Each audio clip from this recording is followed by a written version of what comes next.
Excuse me, who's in charge here? I am. Yeah, well, not anymore, you're not. We're going to connect the dots for anybody who has ears to hear. Some people are going to want to dispute this, but we're not going to argue with anyone. This is what's going on. There is no Q, there is no anonymous that has any information about this government or anything else that's going on. They have been leading you down a path of lies, all to hide the truth. And here's what's really going on. FEMA has more power than the President of the United States or the Congress. It has the power to suspend laws, move entire populations, arrest and detain citizens without a warrant, and hold them without trial. It can seize property, food supplies, transportation systems, and can suspend the Constitution. When a state of emergency is declared, Executive Order 11921 allows the Federal Emergency Preparedness Agency to develop plans to establish control over the mechanisms of production and distribution of energy sources, wages, salaries, credit, and the flow of money in the U.S. financial institution in any undefined national emergency. It also provides that when a state of emergency is declared by the President, Congress cannot review this action for 6 months.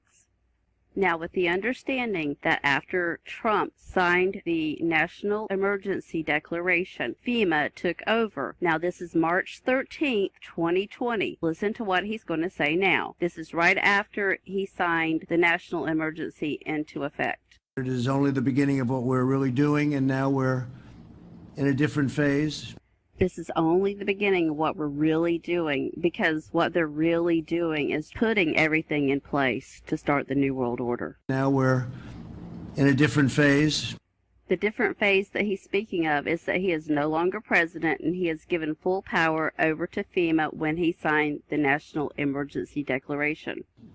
We had some very old and obsolete rules. Those old and obsolete rules are also known as the Constitution of the United States. That we had to live with. It worked under certain circumstances, but not under mass circumstances. Under mass circumstances is being under FEMA rule. They were there for a long time. They were in place for a long time, and we're breaking them down now. They're definitely breaking them down because the Constitution is suspended.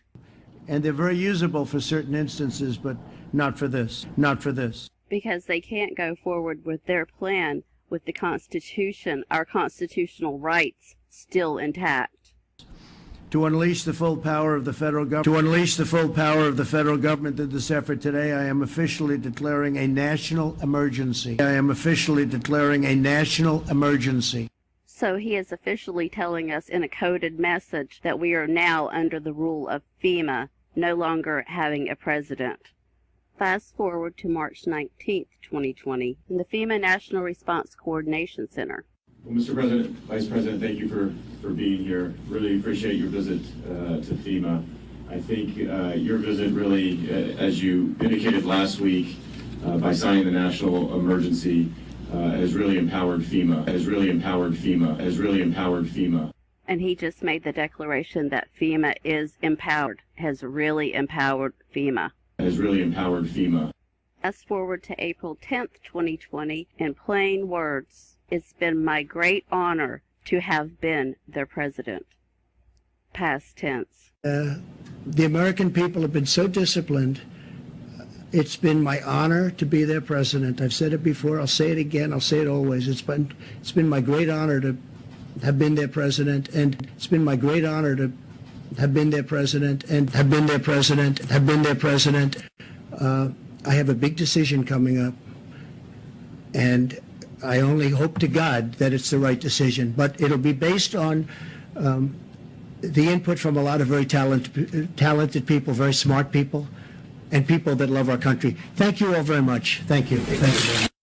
He actually will not be making any more decisions. This group of people that he says will be helping him make decisions are the ones that are making decisions now, because it is FEMA that is making the decisions.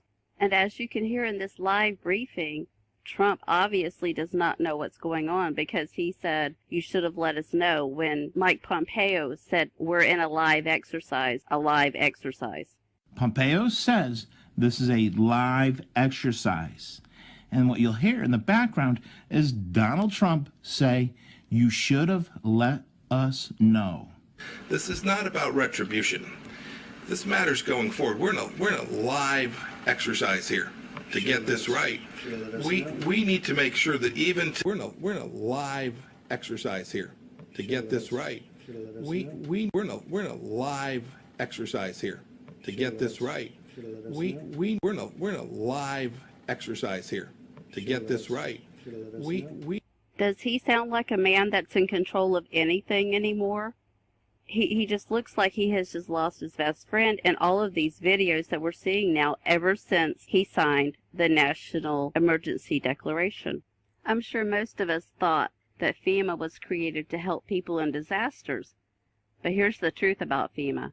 FEMA was created in a series of executive orders. A presidential executive order, whether constitutional or not, becomes law simply by its publication in the Federal Registry. Congress is bypassed. Executive Order 12148 created the Federal Emergency Management Agency that is to interface with the Department of Defense for civil defense planning and funding. An emergency czar was appointed.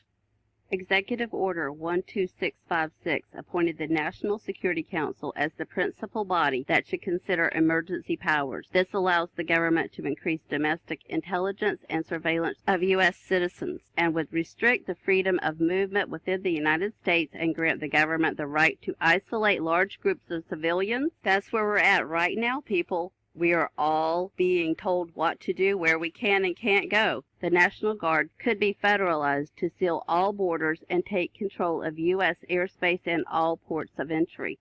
Executive Order 10990 allows the government to take over all modes of transportation and control of highways and seaports. Executive Order 10995 allows the government to seize and control the communications media. Executive Order 10997 allows the government to take over all electrical power, gas, petroleum, fuels, and minerals. Executive Order 10998 allows the government to take over all food resources and farms. Executive Order 11000 allows the government to mobilize civilians into work brigades under government supervision. Executive Order 11001 allows the government to take over all health, education, and welfare functions. Executive Order 11002 designates the Postmaster General to operate a national registration of all persons.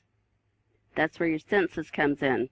Executive Order 11003 allows the government to take over all airports and aircraft, including commercial aircraft. Executive Order 11004 allows the Housing and Finance Authority to relocate communities, build new housing with public funds, designate areas to be abandoned, and establish new locations for populations. Executive Order 11005 allows the government to take over railroads, inland waterways, and public storage facilities. Executive Order 11051 specifies the responsibility of the Office of Emergency Planning and gives authorization to put all executive orders into effect in times of increased international tensions and economic or financial crisis.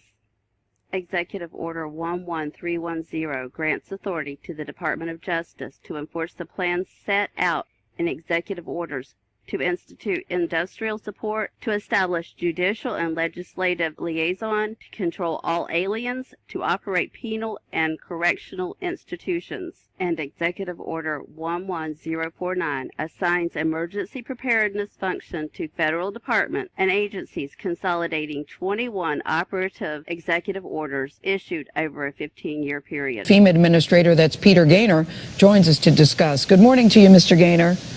Good morning, Gail. How are you? I'm okay. We're all worried about everybody else. President Trump says he's now fully engaged at the highest level, that FEMA is fully engaged. So what specifically is FEMA doing to help? Yesterday, we began to take over for full operations, coordinating the entire federal effort here in the National Response Coordination Center. We combined Secretary Azar's Operations Center, the SOC, here yesterday. So all of government is under one roof. I want to be straight with you. There will be no return to the old normal for the foreseeable future. I repeat, there will be no return to the old normal for the foreseeable future. The world is a lie. Nothing is real. The world is a lie. There is nothing.